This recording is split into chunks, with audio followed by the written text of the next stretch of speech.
Slipher and Hubble came up with these observations, and Friedman and de Sitter and other people came up with mathematical models showing that Einstein's theory predicts an expanding universe.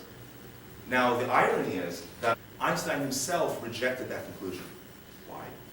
He was firmly stuck in the Aristotelian view of the universe, developed by Spinoza as well, and he concluded it is not possible that the universe is not static, and he changed his equation, he added in an extra term. Now, he's a brilliant genius. He doesn't just add in a term which doesn't belong. It was a legitimate addition to his theory, but it was really not justified.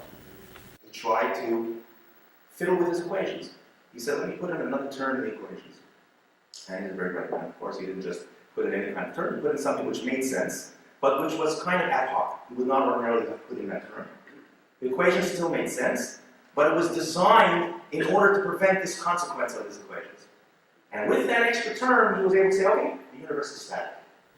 And in the end, he admitted that this was his greatest blunder, adding in this term.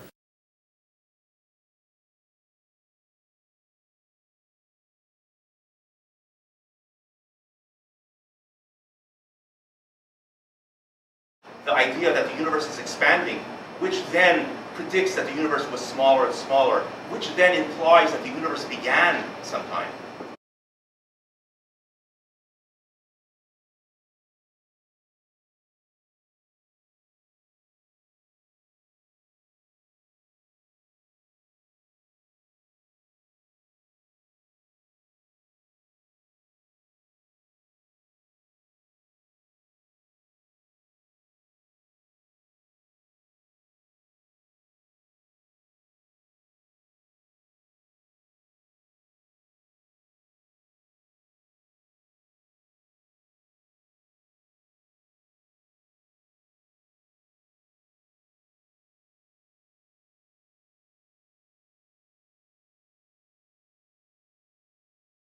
He could have predicted the Big Bang.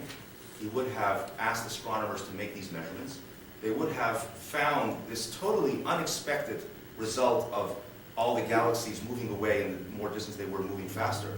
And he would have been the originator, and his name would have been associated with the Big Bang theory.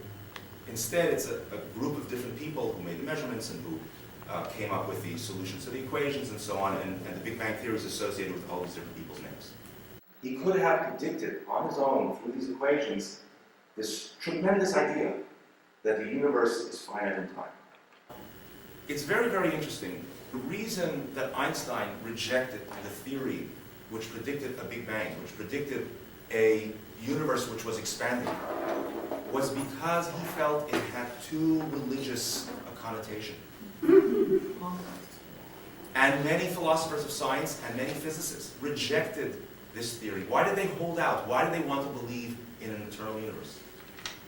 They knew that Genesis talks about a universe which comes into being with light, with energy, and so on. And they just thought, this is just too religious.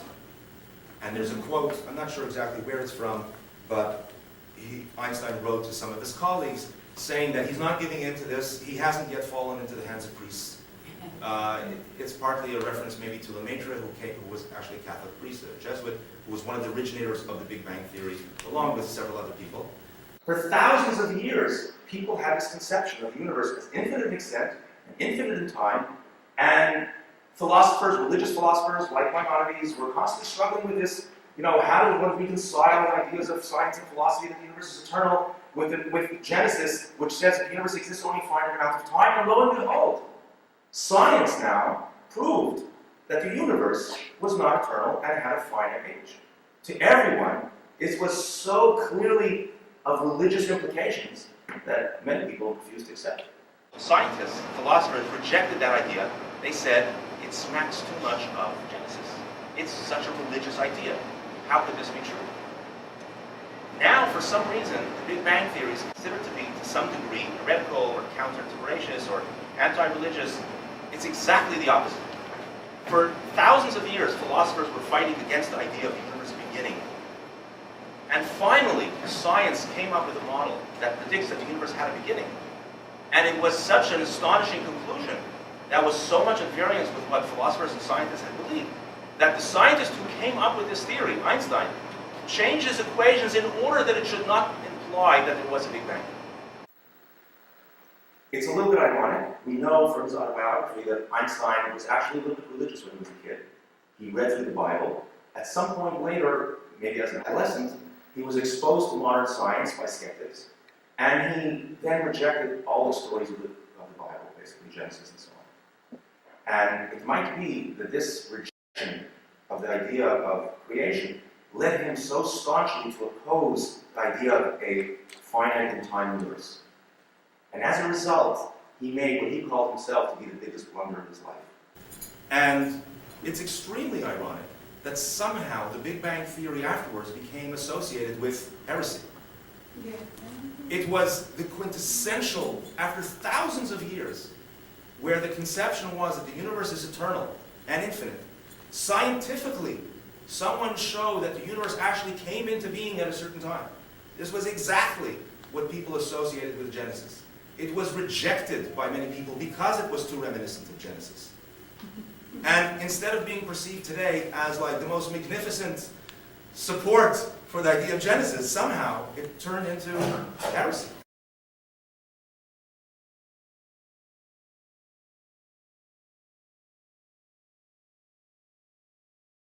And I don't think that, we should fall prey to this.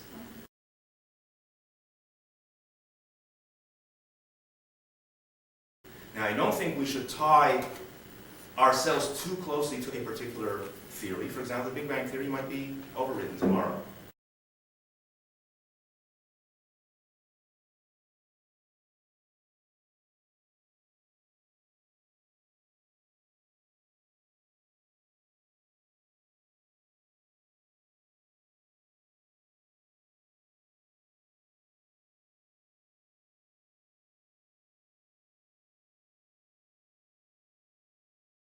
There are other theories. Hawking came up with a theory of closed time, where you don't have a time development from the beginning, but in the same way that space is closed, time is closed. There are many other theories. Fred Hoyle, at the time that the Big Bang was proposed, he's the one who actually coined the term Big Bang, and he did it in a pejorative sense. He said, the Big Bang, making fun of it, and the term stuck. Now, he came up with a theory which sounds really absurd in the beginning, but is actually pretty logical. He said, no, space is not expanding. The reason that we see this pattern is because there's continuous creation of galaxies. Galaxies pop into existence, and therefore it's not that the universe is getting smaller or larger, it's just that there's more and more galaxies. The space is expanding, but there's more and more galaxies filling it up, so the density is constant. Even if you went back to the past, you would have a similar density, and the universe is infinite. Now, it sounds ridiculous, how could galaxies just pop into existence? But on the other hand, if you think about it, if the universe can pop into existence, why can't galaxies pop into existence? I mean, the universe has galaxies, right? So scientifically, it's actually a sound proposal. But the microwave background radiation that was discovered by Penzias and Wilson put pay to that theory. It was actually scientific confirmation of the Big Bang theory. Recently, there have been many other confirmations of subtle implications of the Big Bang theory, inflationary universe, and so on. But there are also other scientific conceptions. Nowadays, people talk about brains, about our universe being some subsection of a multidimensional space. Many, many other kinds of theories of baby universes connected by wormholes and so on. I don't think we should tie ourselves too closely to a particular theory. For example, the Big Bang Theory might be overridden tomorrow.